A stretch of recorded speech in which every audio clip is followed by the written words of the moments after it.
Hi everyone, welcome back to the EXG's video tutorial. In last video we learned how we can install the React.js and we just make the first change. So in this video we will learn that how we can make the component, what is the component and why we need that. Alright, so if you want our previous video, the link is given in the description box. Alright, so now let's start with the code.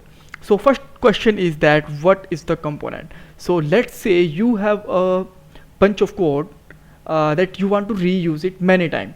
For example, a navigation bar or a header will be used on every page of your website. Alright, so we can make it a component and we can reuse it many times. So this is the basically component. Now let's see how we can make it and how we can use it also. So this is my code and here you can see that the output. So basically I'm just going to remove the code so that we can write some more code here.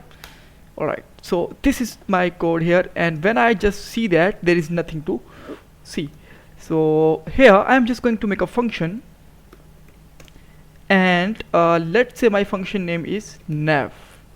Alright, and just returning here, I'm just returning something here with the h1 tag or whatever you want to put here. Alright, so we are not going to focus on the style in this video, we just are focusing on the component, so don't worry about the style. So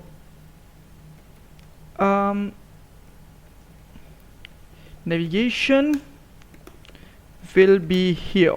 Alright, so now I'm just going to use this nav here, and let's see here. So now you can see that we got this one here. So let's say there is a one component that you want to reuse many times. Alright, so let's say I just want to use it 3 times on my screen, and now you can see that we got the same component 3 times. So where we have many screen, and we will make a navigation bar and we will use it in the many times.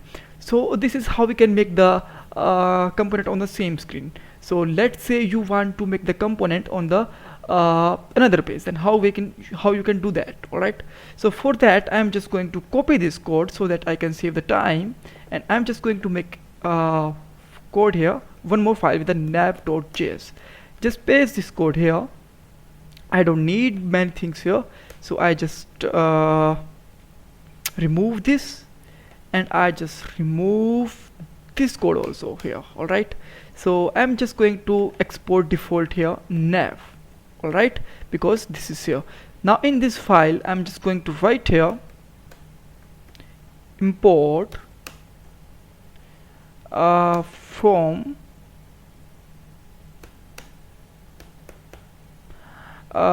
I can just write here something like this so that it don't give any error, and it will suggest you some file also, so it will automatically suggest the nav. I'm just basically I'm using the Visual Studio Code, and it will give the great intelligence and help to you to develop the JS website. So here I can just use the nav, and now I can just remove the nav from here, and let's see here the output is still same.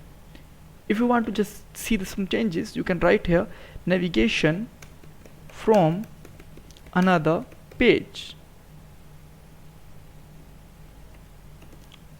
Alright, so making sense now.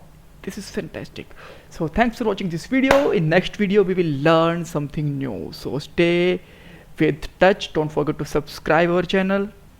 Thanks guys.